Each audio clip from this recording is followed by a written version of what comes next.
मागच्या लेक्चरमध्ये आपण एखादा कस्टम व्हॅलिड आहे ते कशा पद्धतीने आहे, एखादं लोकल कस्टम हे व्हॅलिड आहे कसं सिद्ध केलं जातं त्याचे काही पॉईंट्स पाहत होतो. त्यातला आपण पहिला पॉईंट पाहिलेला आहे. आता आपण दुसरा पॉईंट पाहूया. इममेमोरियल अँटिक्विटी. अँटिक्विटी म्हणजे पुरातन, इममेमोरियल म्हणजे लक्षात न येण्याजोगे, म्हणजे कुणाच्याही लक्षात नाही अशा पद्धतीने त्या कस्टमचा उगम झालेला असला पाहिजे. म्हणजे लोक आठवणीत नाहीच ठेवलेलं की कधी सुरू झालं ते लोकांच्या लक्षात नाही, एवढं अँटिक आहे ते कस्टम, म्हणजे इममेमोरियल अँटिक्विटी.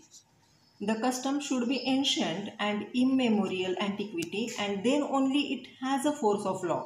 जर कस्टम असेल ते एन्शंट आहे, पुरातन काळातलं आहे आणि त्याची इममेमोरियल अँटिक्विटी असेल तर आणि तरच it has a force of law, त्याला आपण लॉमध्ये सामील करू शकतो.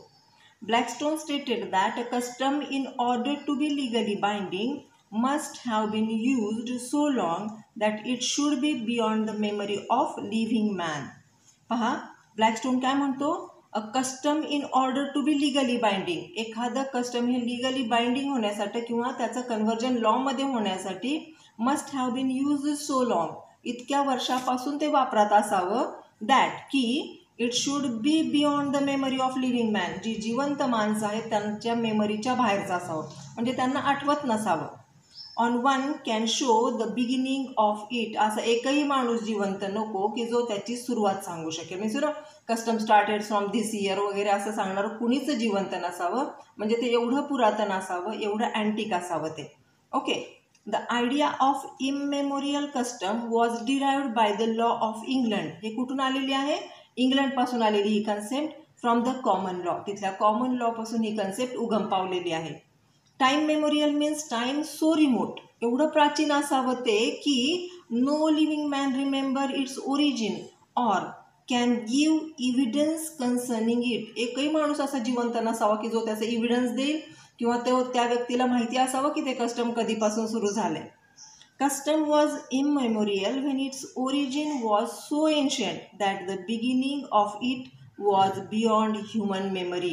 एवढं कस्टम प्राचीन असावं की त्या बियॉन्ड ह्युमन मेमरीच्या असावं, म्हणजे ह्युमन मेमरीच्या पलीकडचं असावं. So that no testimony was available, testimony म्हणजे साक्षीदार, as to a time when it was not exist, असं एकही साक्षीदार अवेलेबल नसावा, म्हणजे ते लोक फार पुरातन असावेत आणि ते आत्ता लिव्हिंग माणसांना ते माहीत नसावं. ही एक दुसरी टेस्ट आहे. एक केस आहे याच्यामध्ये गोकुलचंद वर्सेस प्रवीण कुमारी, AIR 1952ची केस आहे, सुप्रीम कोर्टाची केस आहे.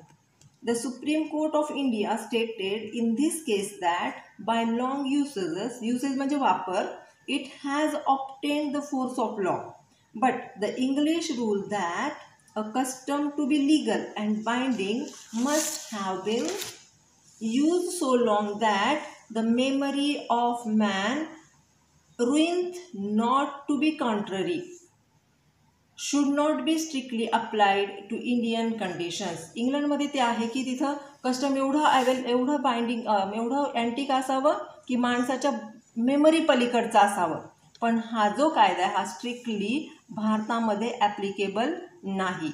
All that is necessary to prove is that the usage has been used by a common consent. आपल्याकडे काय आहे की कॉमन कन्सेंटनी ती जी गोष्ट आहे ते जे कस्टम आहे ते वापरात असावं. There is no uniform rule in India regarding the time factor. आपल्याकडे एकच नियम नाही आहे, युनिफॉर्म रूल नाही आहे टाईम फॅक्टरच्या बाबतीत. For which custom must have been in operation before it is legally recognised. Legally त्याला रिकग्नाइज करण्याच्या आधी टाईम फॅक्टरचं जास्त आपल्याकडे हार्ड अँड फास्ट रूल नाही आहे. Different high courts differ to in their approach on this point. आणि आपल्याकडे वेगवेगळे हायकोर्ट्स आहेत, त्या प्रत्येकाचा वेगळा व्ह्यू आहे अँटिक्विटीबाबत किंवा कस्टमच्या लीगल बाइंडिंगबाबत. ओके. आता तिसरा पॉईंट पाहूया. Continuity in custom. The custom must have continued in existence without interruption. कुठलाही इंटरप्शन नसावा, कुठलाही ब्रेक नसावा. सिन्स इट्स इममेमोरियल ओरिजिन, इममेमोरियल ओरिजिन म्हणजे काय, जेव्हापासून सुरू झालं हे कस्टम तेव्हापासून या कस्टममध्ये कुठल्याही पद्धतीचा ब्रेक नसावा, म्हणजे ते सलग चालत आलेलं असावं, कुठेही ते थांबलेलं नसावं. म्हणजे आता 10 वर्ष कस्टम चाललंय, त्याच्यानंतर 5 वर्ष स्टॉप झालं, पुन्हाच 5 वर्षांनी लोकांना वाटलं की ते कस्टम योग्य होतं आणि आता ते पुन्हा कंटिन्यू करू, असं इंटरप्शन नको. असं असेल तर ते कस्टम लिगली बाइंडिंग नसतं. Okay. So, it must have been in existence and recognized by the community without any intervening break. कुठलाही ब्रेक नको त्याच्यात. For such a duration as may, under the circumstances of the case, be recognized as reasonably long. Unless there is continuity, there is no custom. जोपर्यंत त्याच्यामध्ये continuity असणार नाही, एखाद्या गोष्टीमध्ये कंटिन्यूमध्ये ते सातत्य असायला पाहिजे, कुठेही ब्रेक नसावा. जर सातत्य नसेल तर ते custom as a legal custom किंवा लीगल बाइंडिंग नसणार आहे किंवा त्या कस्टमला काहीही किंमत राहत नाही. इन मर्सर वर्सेस डिनेची केस आहे, 1905ची केस आहे. Certain fisherman claim a right by custom to spread their nets on a part of shore. Shore म्हणजे समुद्रकिनारा. काही कस्टम्स क्लेम करत होते की त्यांचा राईट ऑफ कस्टम आहे, आम्ही आधीपासून या किनाऱ्यावर आमचं काय करतो, जाळं पसरवून ठेवतो. But the custom was objected on the ground that for some time that part of the shore had actually been submerge. आता त्याच्यामध्ये काय केलं गेलं, ती कस्टम होती त्यांची, तिथं ते जाळे पसरून ठेवत होते, पण असा हे केलं गेलं की काही दिवसांसाठी the time that part of the शोर, तो जो समुद्र किनारा होता, हॅड ॲक्च्युली बीन सबमर्ज, तो कुणातरी दुसऱ्या कंट्रीमध्ये किंवा कुणातरी दुसऱ्या स्टेटमध्ये सामील झाला होता, सबमर्ज झाला होता. And therefore was only a temporary इनव्हॉलंटरी caseation in the active exercise of the custom. पहा, त्यांचा एक कस्टम होता, त्यांचा एक रूल होता की ते समुद्र किनाऱ्यावर जाळं पसरून ठेवत होते, पण मध्यंतरीच्या काळात तो जो समुद्र किनारा आहे हा दुसऱ्याच्या ताब्यात गेला होता, त्यामुळं त्यांना टेम्पररी बंधन आलं होतं समुद्रकिनाऱ्यावर जाळं पसरवण्याचं. आता तो समुद्रकिनारा पुन्हा त्यांच्या एरियामध्ये आलेला आहे, त्यांच्याकडे आलेला आहे, त्यांच्या ताब्यात आलेला आहे, तर त्यावेळेस ते जाळं पसरवू शकतात असा एक दावा केला गेला होता. So here and the court held that there was no interruption in the claim to enjoy it. पहा, त्यांनी सांगितलं की सबमर्ज झालं होतं, it's okay.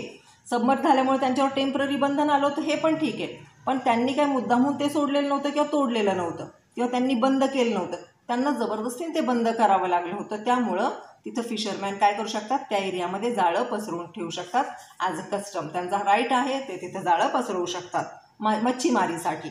Okay.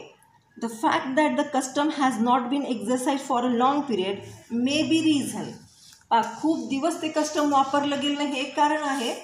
For doubting the existence though it does not necessary mean that custom has cease to exist. एखादं custom आहे काही कारणामुळं इंटरप्शन झालं असेल, त्याच्यामध्ये काही ब्रेक झाला असेल, आता तो इनइव्हिटेबल ब्रेक होता, तो दुसऱ्याच्या ताब्यात सबमर्ज झाल्यामुळं तिथं आपोआपच ते बंधन आलं होतं आणि ते बंधन जे आहे हे यांनी केलेलं नव्हतं किंवा यांनी ब्रेक केलं नव्हतं, त्यामुळे हे कस्टम हे कंटिन्युटीमध्ये राहणार आहे. ते सीज झालं होतं काही काळापुरतं, याचा अर्थ ते एक्झिस्ट नव्हतं किंवा अस्तित्वात नव्हतं असं म्हणता येणार नाही. It is a right of that persons. Where a custom is proved to exist, it must be held continue, and the onus of proving the discontinuous or that the custom had fallen into disuse lies upon the party asserting it. ज्यांना माहीत आहे की ते custom चालू आहे, ते custom होतं, ते कस्टम सिद्ध करण्याची जबाबदारी कुणावर आहे, जो बोलतो त्याच्यावर. जो मागणी करतोय ही आमचं कस्टम आहे, ही आमची रूढी परंपरा आहे आणि आम्हाला चालू ठेवायचे, हे बोलणाऱ्यांनीच हे सिद्ध करायचं आहे की ते कस्टम आम्हाला अवेलेबल होतं. ओके. पुढचा पॉईंट, चौथा पॉईंट पाहूया.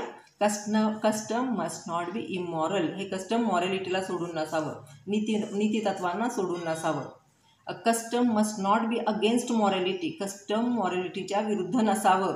There is however no fix test to जज the morality of a custom. पहा, मोरॅलिटीची डेफिनेशन ॲक्च्युली व्यक्तिपरत्वे बदलत असते. एखाद्या चोराला त्याची चोरी करताना काही वस्तू सोडणं ही मोरॅलिटी वाटत असेल, आपल्या दृष्टीने मोरॅलिटीची डेफिनेशन वेगळी आहे, अजून दुसऱ्या लोकांच्या मते मोरॅलिटीची डेफिनेशन वेगळी आहे. त्यामुळं मोरॅलिटी ही प्रत्येक ठिकाणी बदलत असते. Whether a custom is immoral is to be जज by the sense of the community. ती कम्युनिटी ठरवेल की ते जे वागणं आहे ते इमॉरल आहे की मॉरल आहे. In the case Mathura Naiki versus Isu Naikin. Okay. 1880ची केस आहे, बॉम्बेची, मुंबईची, त्या काळातली बॉम्बेची. पहा या केसमध्ये काय झालं होतं. The girl was adopted by the dancing woman. एका डान्स करणाऱ्या स्त्रीने एक मुलगी दत्तक घेतली होती. नृत्य करणारी डान्सर बाईनी मुलगी दत्तक घेतली होती. The court held that since the profession of dancing girl was immoral. मुलींना नाचवणं किंवा मुलींकडून नाच करून घेणं त्या काळामध्ये हे कस्टम कसं होतं, इमॉरल होतं. This is against the morality. So here and adoption by them of girls was designed to perpetuate this profession.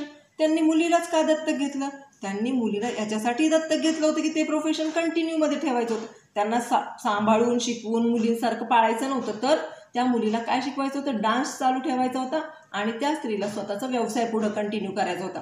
आणि त्या काळामध्ये डान्स करणं किंवा ज्या स्त्रिया नाचायच्या त्या वाईट समजल्या जायच्या. आणि यांना या कस्टमसाठी एखादी मुलगी जर दत्तक घेतली जात आहे तर ते कसं आहे, अगेन्स्ट द मोरॅलिटी आहे, it's immoral. Hence the custom permitting the adoption is immoral. Adoption immoral नाही, पण ती डान्स करणारी बाई आहे, ती मुलगी दत्तक घेते आणि पुढं ते आपलं प्रोफेशन कंटिन्यू ठेवणार आहे. ते डान्स करण्याचं, ओके, तिची मुलगी असेल तर ती प्रोफेस करू शकते, पण दत्तक घेऊन एखाद्या मुलीला नृत्यांगना बनवणं, डान्स करायला लावणं, लोकांसमोर नाचायला लावणं हे त्या काळामध्ये इमॉरल समजलं जात होतं आणि त्यामुळे हे कस्टम कसं आहे, इमॉरल आहे. The Bombay High Court held a custom permitting a woman to desert her husband at her pleasure and marry again without his consent. पहा, एक नारायण वर्सेस लॅविंगची केस आहे 1878ची. ही पण मुंबईची, बॉम्बेचीच केस आहे.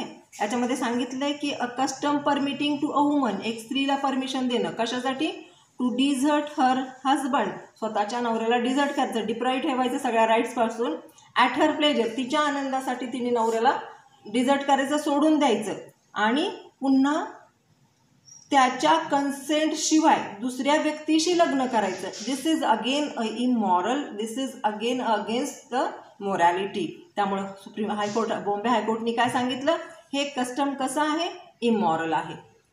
इन अनादर केस, केशव हरगोवन वर्सेस बाई गुंडी, 1915ची केस आहे, बॉम्बेचीच आहे परत.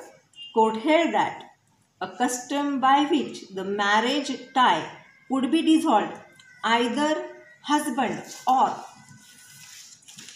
wife against the wish of the divorce party on payment of sum of money to be immoral.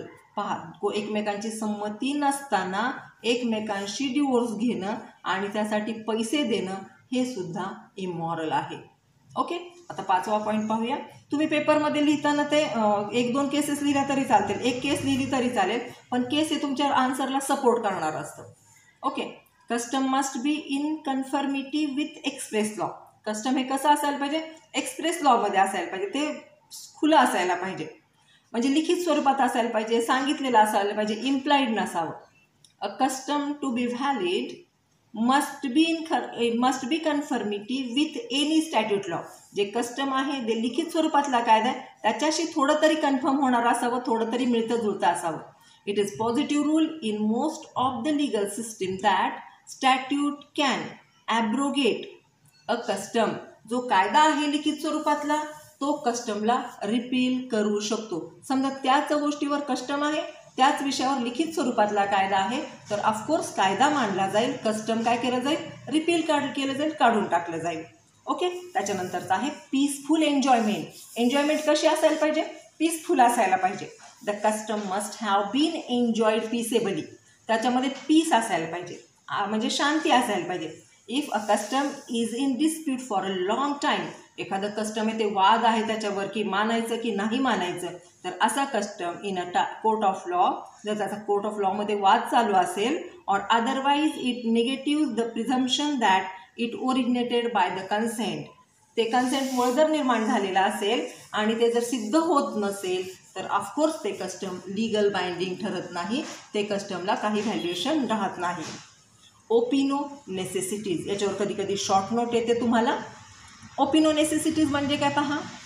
The word opinio suggest conviction or belief and necessitatis suggest something mandatory that is compulsory. Opinio काय suggest करतं? Conviction म्हणजे शिक्षा, or belief विश्वास, and necessitatis suggest, necessity काय suggest करते? Something mandatory or compulsory. नेसेसिटीचा अर्थ काय होतो? कंपल्सरी किंवा mandatory. Okay. For example, a custom that all residents of an area will contribute a particular amount towards the maintenance. एका एरियामध्ये राहणारे लोक आहेत ते काही मेंटेनन्स देतात. Of a bridge will be valid custom. एखादा पूल बांधण्यासाठी, एखादा रस्ता बांधण्यासाठी त्या कम्युनिटीचे लोक काही मेंटेनन्स देतात, काही कर देतात. It's a valid custom. But a custom that every residents may pay what ever he wants can not be a custom. तर प्रत्येकाला वाटेल तेवढे त्यांनी पैसे द्यायचे, हे मात्र कस्टम नाही. म्हणजे सर्वांना जर द्यायचं असेल तर त्यांनी समान पैसे द्यायला पाहिजे. एक थोडं देईल, एक जास्त देईल, असं हे कस्टम नाही चालणार. सर्टन्टी असावी त्याच्यामध्ये. पुढचा पॉईंट आहे आपला 8वा, certainty. Custom must be certain, ते खात्रीशीर असावं. कस्टम विच इज वेग म्हणजे गुंतागुंतीचं. और इनडेफिनाईट, काही डेफिनाईट काहीच नाही आहे त्याच्यामध्ये. Can not be recognise as a valid custom. त्याच्यानंतर consistency. There must be consistency in the custom. A particular customs must not come into conflict with the other established custom. Certainty असावी, consistency असावी. Consistency म्हणजे सातत्य असायला पाहिजे, मध्ये कुठलंही interruption नको. तर आणि तरच हे custom as a valid custom म्हणून मानले जातील. याच्यावर तुम्हाला एक मोठा प्रश्न येतो. ओके. आता आपण लीगल कस्टम विषयी पाहूया. लीगल कस्टम छोटंसंच आहे, याच्यावर जास्त हे नाही आहे. For example, in Egerton versus हार्डिंगची केस आहे 1974ची. The court upheld a custom of that particular locality where by property owners were under a duty to fence their land. पहा, पर्टिक्युलर लोकॅलिटीमध्ये काय आहे? प्रॉपर्टी ओनर्स, प्रॉपर्टीचे जे ओनर्स आहेत, under a duty, ते त्यांच्यावर ड्युटी आहे फेन्स देअर लँड, त्यांची लँड कशी करायची? फेन्स करायची किंवा भाडेतत्वावर द्यायची किंवा स्वच्छ ठेवायची, त्यांचे हे आहे. The Hindu law rule of दामदुप्पट which applies to Maharashtra and Gujarat is a legal custom under which a debtor can not be made to pay a sum of interest which exceeds the principal amount. पहा, rule of दामदुप्पट आहे, हा महाराष्ट्र आणि गुजरातसाठी applicable आहे. Given in the Hindu personal law. याच्यामध्ये सांगितलं गेलं आहे की डेटरनी, जो कर्जदार आहे, त्यांनी मुद्दलीपेक्षा जास्त व्याज द्यायचं नाही. इट्स अ रूल ऑफ दामदुप्पट. This is the perfect example of a local custom because not only does it apply to particular class of people, Hindus, but it also restricted in application of particular geographical area. फक्त हिंदूंसाठीच हे custom नाही आहे की त्यांनी मुद्दलीपेक्षा व्याज द्यायचं नाही, तर हा रूल त्या परफेक्ट लोकॅलिटीसाठी आहे. म्हणजे महाराष्ट्र आणि गुजरात दोन्हीकडेही हा नियम आहे की मुद्दलीपेक्षा व्याज द्यायचं नाही. दॅट इज रूल ऑफ दामदुप्पट. A local custom must be proved before the court by the person alleging the existence. पहा, लोकल कस्टम प्रूव्ह झालं पाहिजे आणि त्याचं अस्तित्व असायला पाहिजे. Blackstone has suggested 8 test which constitute the 8 essential of a valid custom which are given above. आपण वर जे पाहिलेले कस्टम्स आहेत ते ब्लॅकस्टोननी पण दिलेले आहेत आणि आपण थोडे जास्तीचे पण ॲड केलेले आहेत लक्षात राहण्यासाठी. ब्लॅकस्टोन लिहून तुम्ही बाकीचे कस्टम्स लिहू शकता. किमान 8 तरी तुम्हाला लिहायला पाहिजे. पहिलं काय? Immemorial antiquity, continuity, common consent, opinio necessitatis, certainty, consistency, conformity and reasonableness. हे ब्लॅकस्टोनने दिलेले पॉईंट्स आहेत. या पॉईंट्सवर तुम्ही उत्तर लिहायचं आहे. थँक्यू.